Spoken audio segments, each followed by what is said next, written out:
everyone! Welcome back to my YouTube channel, Batas with Atty. Claire Castro. Katulad ng aking ipinangako, pag-uusapan natin ngayon, yung content nitong si Vlogger Midyaman na nalaman ko na 5 months ago pa pala ay meron siyang content na ang title ay Veteran Broadcaster Sinopla si Atty. Claire. So, syempre, ako ay na-curious kung ano ba yung nilalaman ng content niya. Kamukat mo, ito pala ay patungkol sa issue ng Iliana Brothers. So, pakinggan nga natin kung ano ang nilalaman ng kanyang content. Hoy mga kababayan, alam nyo ho, matagal na rin po akong komentarista at hindi ho ko makapagpigil na dito sa isang pahayag ng isang abogado na tila pinagtatakpan at gusto hong gawing bayani o santo itong eskwelahan, itong Iliana Colleges na lumilitaw ho na parang nanloko po ito eh. Matagal na nga daw siyang komentarista. Saan kaya siya connected ngayon? Ang ginagamit niya kasi ngayon ay Abante Teletabloid, kung saan ako din ay naging anchor or host. Pero sa ngayon, connected pa kaya siya dito? Unfair naman yata dito sa Abante Teletabloid na ginagamit mo pa ang kanilang logo kung hindi ka naman connected dito. Hindi ba? Ang sabi mo, veteran broadcaster ka. Hindi ba pagka-veterano, dapat matalas ang tenga, matalas din ang utak? Saan ko sinabi na bayani at santo yung mga Iliana? Pakisabi nga kung saan. Masasabi ko bang veterano ang dila mo, pero hindi ang comprehension mo? Ito ho na parang nanloko po ito eh sa kanilang mga estudyante, mga kababayan. Pero ayon po rito, abogado po ito, ako hindi ako abogado, isa po akong komentarista, mga kababayan, sa radyo at maging sa pahayagan ay isa rin kolumnista.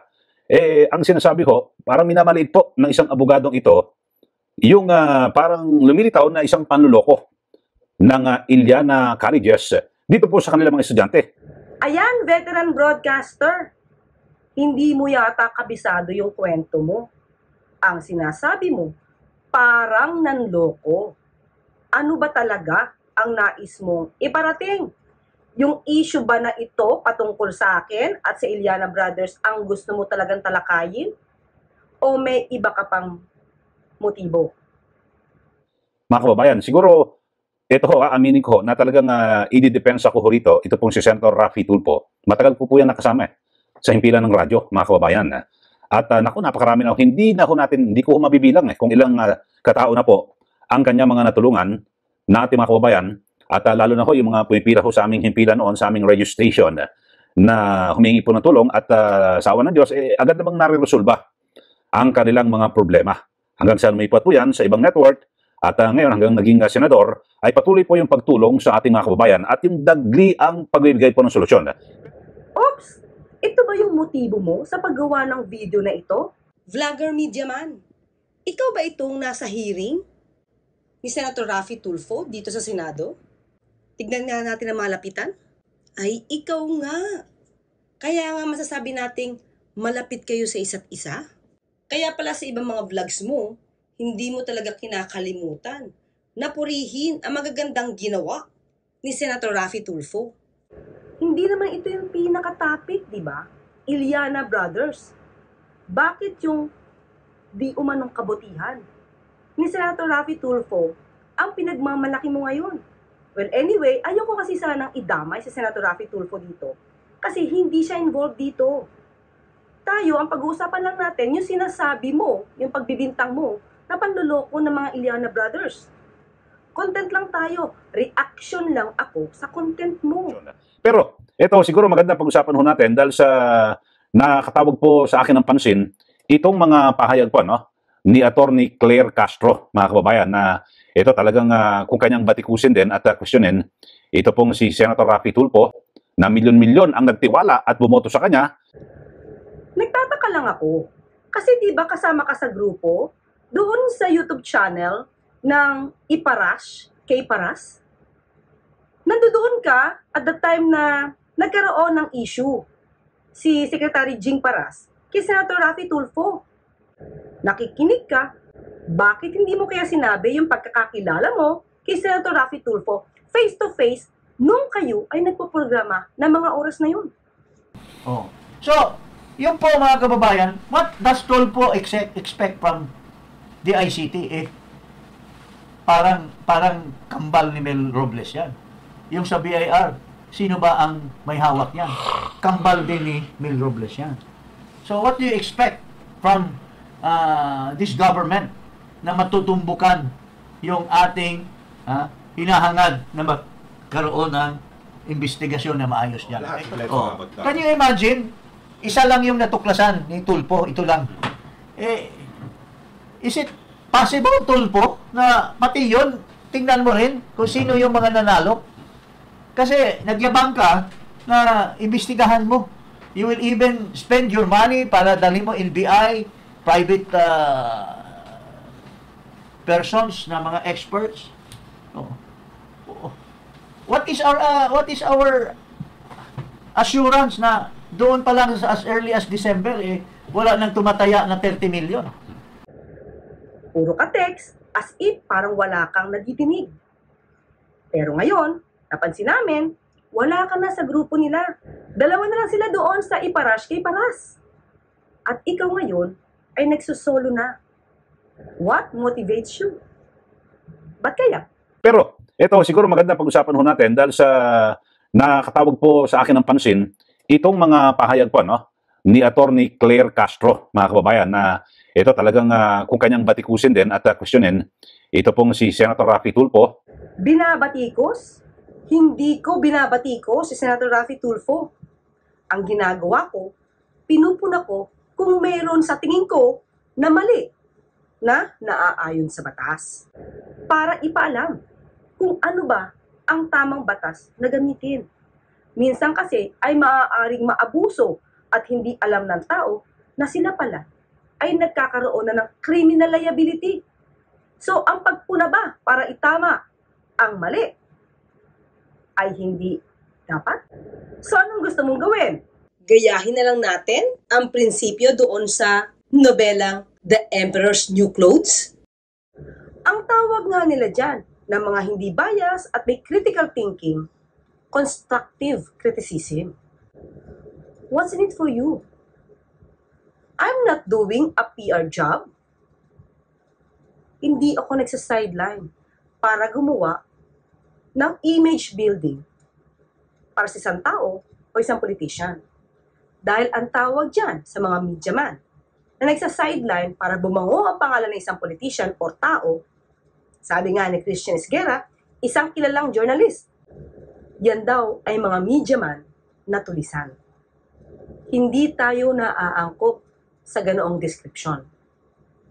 At di ko na naising mag-sideline at tawaging media man na tulisan.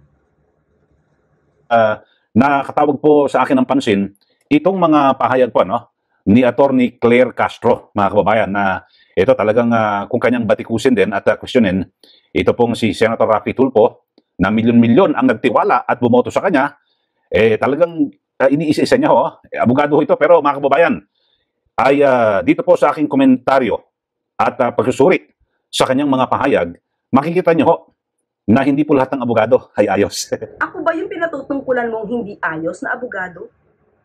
Kung hindi ako ayos na abogado sa paningin mo, bakit ka kaya pumunta sa law office ko at humingi ng tulong? May kasama ka pa, hindi ba? Binigyan kita ng aking serbisyo. Hindi kita siningil. Yan ay tulong. Pero hindi ko to pinangalandakan. Kahit na ako pa ay nandoon sa DZMM. Hindi na ba ako maayos sa paningin mo dahil hindi ako pumunta sa imbitasyon ninyo dito sa EDSA Shangri-La? I just do not want to put price on my head. Gusto ko independent ako sa aking mga sasabihin. Kaya siguro, hindi na ako maayos sa paningin mo. I have to tell you, I do not want to sell my dignity. Ito, panoorin po muna natin kung saan ho ba nagsimula ito hong mga komentaryo ito na may kinalaman dito po sa Iliana Colleges, diyan po sa Lucena, Quezon, na pag-aari ng asawa at yung asawa rin ho na lalaki ay konsihal, mga kababayan, si Ryan Iliana. Panoorin ho muna natin at itong panimula ni Attorney Claire na kung saan ay kanyang parang pinalilitaw o lumilitaw na kanyang idinedepensa yung paniniwala ng mga estudyante na sila po yung naloko nito pong Iliana Calles. Wala akong dinedepensahan dito. Inaalam ko kung ano yung kwento ayon doon sa aking napapanood at sa aking naririnig. Ang dinedepensahan ko dito ay batas. Bakit naman kasi madaling magsabing scammer ang isang tao kung hindi nyo naman alam yung totoong definition nito? At kung hindi nyo rin batid ang buong kwento, lalong-lalo na kung hindi nyo naman nakausap yung taong involved bago kayo nagbintang na scammer siya. Para sa iyong kaalaman, baka kasi hindi mo na-research. Pag-usapan natin kung ano ba ang definition ng estafa. Estafa as defined in the Revised Penal Code of the Philippines refers to the act of defrauding another person or entity by intentionally deceiving them through false pretenses, fraudulent acts, or other similar schemes. The deception must result in the victim suffering financial loss or damage. Scammer ka agad sa paningin mo kahit mukhang hindi mo alam ang definition ng estafa. Maliwanag dito, dapat intensyon. May intensyong panloloko. Dito ba sa isyong ito, napatunayan mo ba, veteran broadcaster, na may intensyon ang mga Iliana na manloko ng mga estudyante? Tingnan natin ang kwento. Panoorin po natin mga kababayan.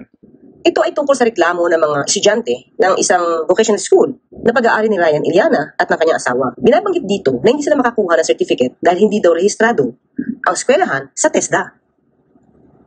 July 23 po. Saan ba itong Iliana Colleges of Sa Business? City, Quezon po. Gano'n kayo katagal na pumapasok dito? More than 1 year na po. Nasabi niyo na po ba sa management ng eskwelahan na nag-check po kami, hindi pala kayo accredited ng TESDA? Ano pong reaksyon nila? At that time po, tatlo po kami nagharap po sa finance administrator po. Okay. Mrs. Evelyn Estrada po. At hindi naman po niya dinenay na hindi nga po talaga registered pa po sa TESDA. At ang sinasabi lang po sa amin ay processing pa daw po. Iba yung processing, iba yung walang lisensya. Tanong ko lang naman, Senator Raffy Tulfo, nung pumunta ba ang mga batang ito para ireklamo yung Iliana Colleges, natawagin niyo muna ba eskwelahan para malaman ang punot dulo nito? Kung saan nagsimula ang problema? Kasi parang lumalabas dito, hindi niyo pa alam kung totoo bang rehistrado o hindi. At kung hindi man rehistrado, ay kung ano ang problema sa hindi pagkakaroon ng rehistro. Kung wala silang lisensya, dapat hindi sila tumanggap ng enrollees. Now, itong Iliana Colleges of Business and Arts, pagmamayari ito ng isang Jean Iliana, na asawa ni Ryan Iliana. At si Ryan Iliana ay counselor ng Paranaque. Nakakausap niyo po itong si Jean Iliana yung may-ari. Yes po, sa office mo ng TESDA po. Kung gusto daw po namin for that 1 year po pinag-aralan po namin, mag-take na lang po kami ng NC2 po. Yun po yung parang short courses lang po. Anong kinukuha niyo doon sa Dalawa po kasi ngayon which is food and beverage services at saka po. Yan po. O ayan, veteran broadcaster. Nabanggit yung NC2. Ito ba ni-research mo kung anong ibig sabihin nito? Malamang hindi. Kasi hindi mo pinanood yung ibang video ko. 3 kasi ito. Kung saan aking pinaliwanag na ang mga estudyanteng ito di man mabigyan ng certificate dahil nga hindi ma-amend ang Articles of Incorporation patungkol sa address ng Iliana Colleges. Pwede silang bigyan ng certificate ng TESDA basta makapasa sa assessment o examination. Alamin mo muna kasi yan. So ano ba tong NC2? National Certification Level 2 is one of the levels of certification offered by TESDA. NC2 is a certification that validates the skills and knowledge of an individual in a particular occupational area or trade. Binanggit itong NC2 na to nung estudyante ng Iliana Colleges. Alam ko, ni-research mo to, veteran broadcaster.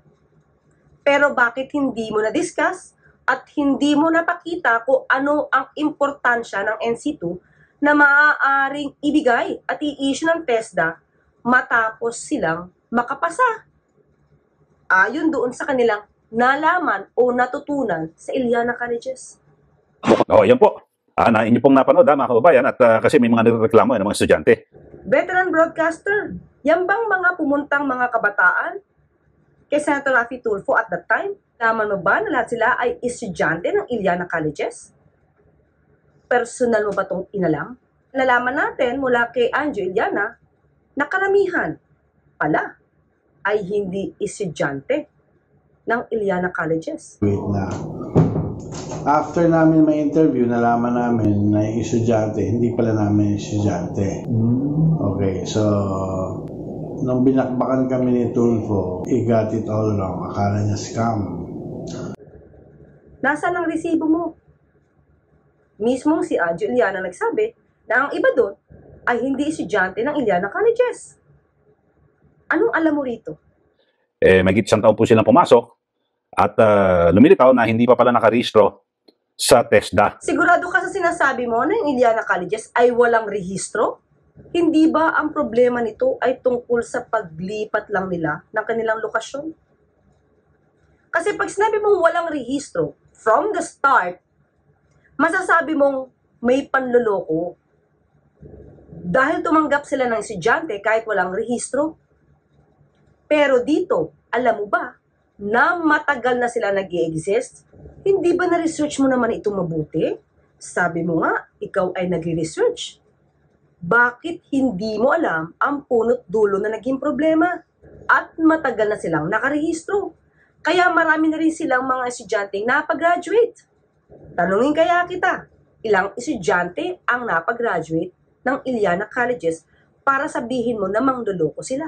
5,000 po na students Right. ang nabigyan po namin ng certificate. In other words, na-graduate. Yun ba ang may panloloko? Hindi mo yata inalam kung saan nagkaroon ng problema ang Iliana Colleges. Kaya mahirap magbintang na manloloko. Ang bilis bitawan ng salitang manloloko. Kung hindi nyo naman alam ang ibig sabihin nito, dapat meron kayong liability sa pagbibintang na ganito. Ang hindi namin alam, pag lumipat ka pala ng bagong building, hindi ka bibigyan ng certificate. Opo. Kahit na pareho lang yung pangalan, Kahit parehaso. pareho mga papers. Opo. So pag naglipat ka ng building, Opo. kailangan bagong Yes permit. po. At ito pa po, Kuya Rafi. September po 2018, nag-apply na ho kami sa SEC. Mula ho hanggang ngayon po, hindi pa ho kami na-approve ng SEC para ho maipasa lang po namin sa TESDA. So, ang binabagit po rito ni Attorney Claire Castro, bakit daw agad na, hinuhusgahan na raw po agad ni Senator Raffy Tulfo ito hong Iliana Colleges na paluloko at ang isang side lang daw po na mga estudyante na nagreklamo, ang kanyang talagang pinaniniwalaan, hindi po totoo yan. Sa katunayan, ito ho, na-interview ho mismo ni Senator Tulfo, ito pong provincial director ng TESDA at kanyang tinanong kung rehistrado ba o hindi. Hindi nga ba one-sided ang nagawa ni Senator Raffy Tulfo? Dahil yung mismong concerned na may-ari ng nasabing Iliana Colleges ay hindi na muna niya napakinggan bago niya sabihin scammer sila. Bigyan kita ng halimbawa. Kung ikaw ay napagbintangang may mistress, nagkaanak, at di mo sinusuportahan, nireklamo ka. Ang gusto mo ba ay pumunta agad ako sa boss mo?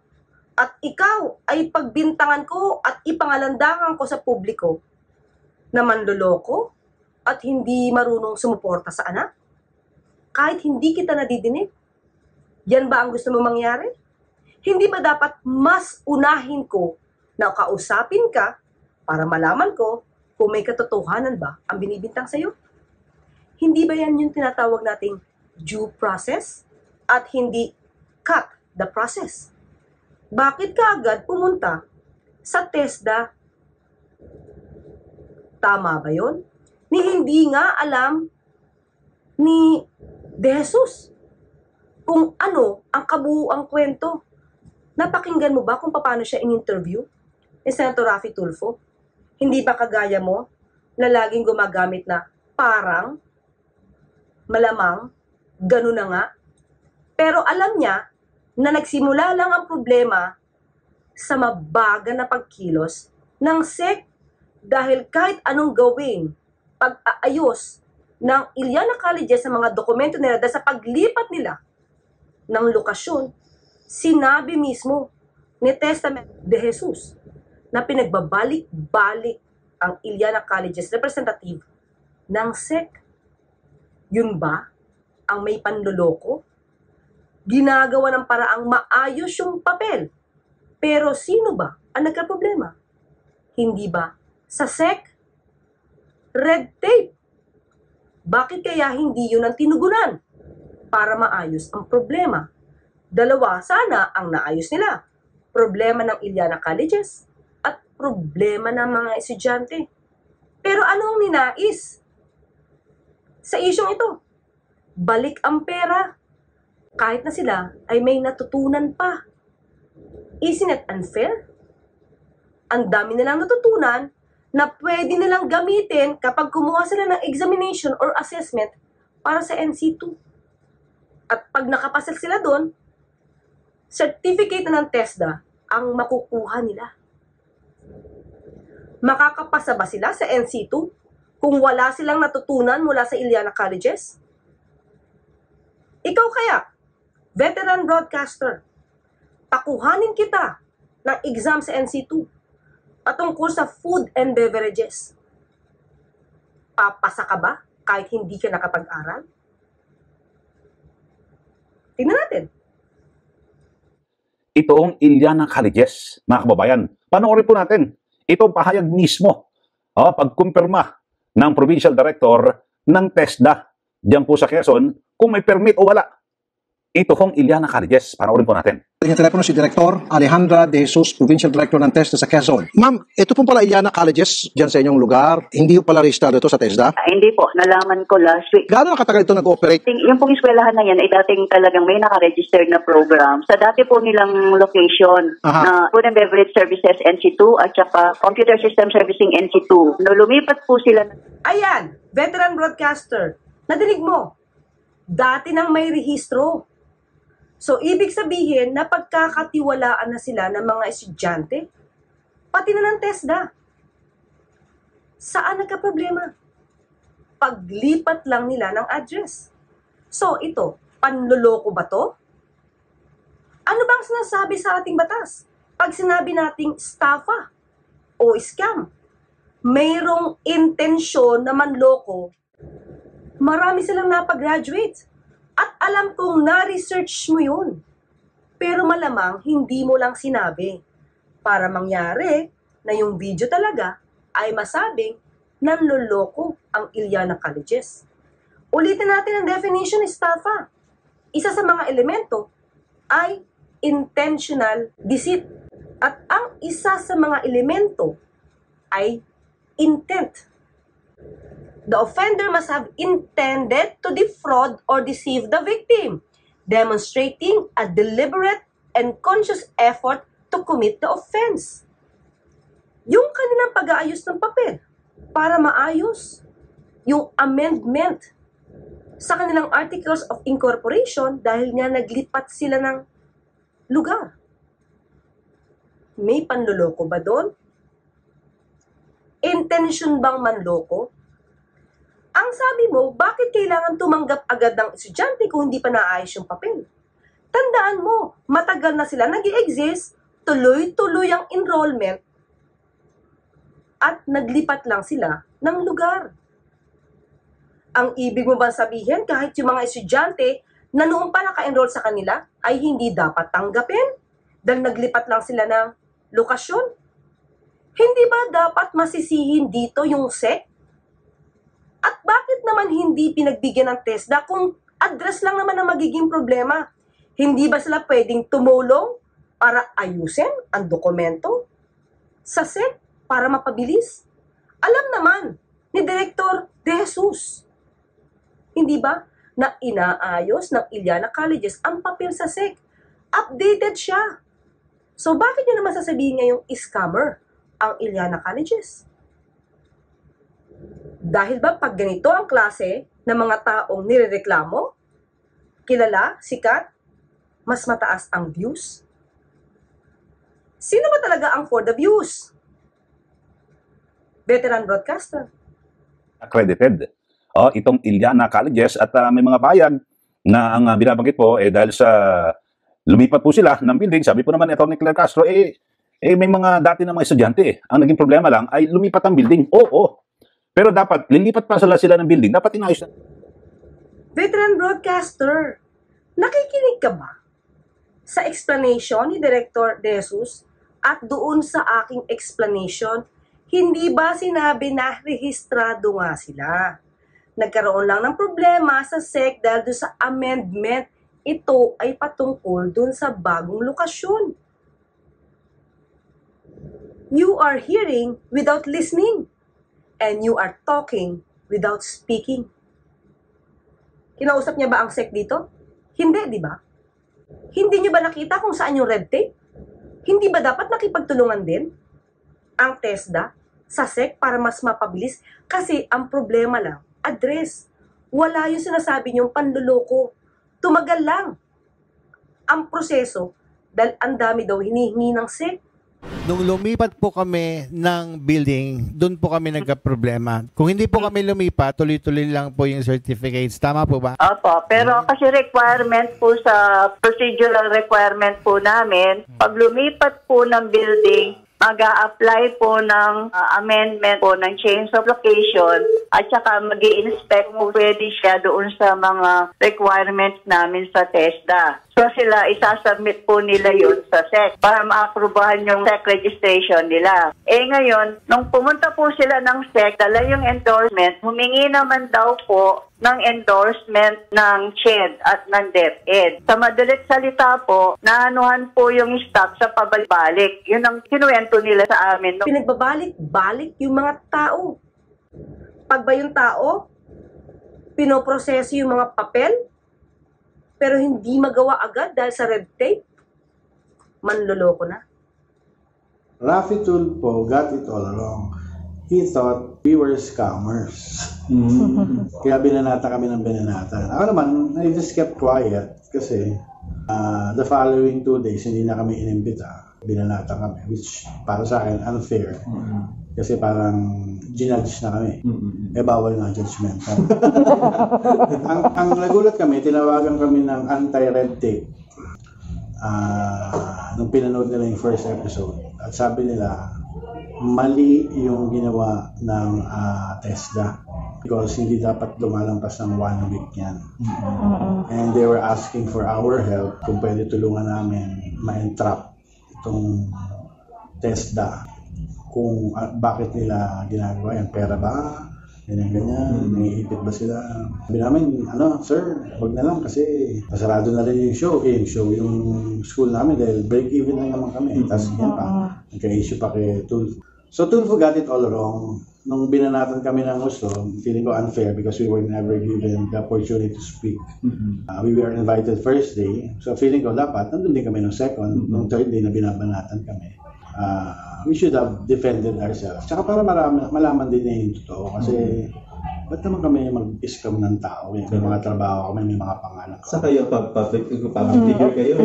So, buti na lang, tumawag yung anti-red tape at sinabing, hindi pwede yan. Hindi pwede dinedele yung certification. So, ang permit, at accreditation sa TESDA para hindi po nagkaroon ng problema. Mga kababayan, hindi po dapat maliitin dito, yung pagod at hirap ng mga estudyante dito po sa kanilang pag-aaral at ang sinasabi dahil sa parang napakalit lang daw nung kasalanan na yon. Alam niyo yung mga estudyante. Veteran broadcaster, huwag mong dagdagan ng ibang salita yung explanation ko. Wala akong sinasabing parang maliit lang na kasalanan. May nadinig ba kayo na meron ako sinabing ganon? Ang problema sa inyo, naiiba yung kwento kapag nagsasalita kayo. Ang ine-explain ko dito, sana nabigyan ng solusyon. Nagkaroon pa ng answer o responde patungkol sa issue ng red tape. Natulungan nyo na yung Iliana Colleges, natulungan nyo pa yung mga estudyante. May sinabi ba ako tungkol sa maliit na kasalanan? Huwag ganyan, veteran broadcaster. Huwag kayong gumawa ng ibang kwento. Please lang. Veteran broadcaster kayo, sabi nyo. Bakit kaya hindi nyo laliman ang pag-aanalisa sa sitwasyon na to? Ang may problema ba ay yung Iliana Colleges o ang gobyerno? Tanong ko nga sa inyo, kayo pa mismo, Sabi nyo nga kaibigan nyo si Senator Raffy Tulfo noon.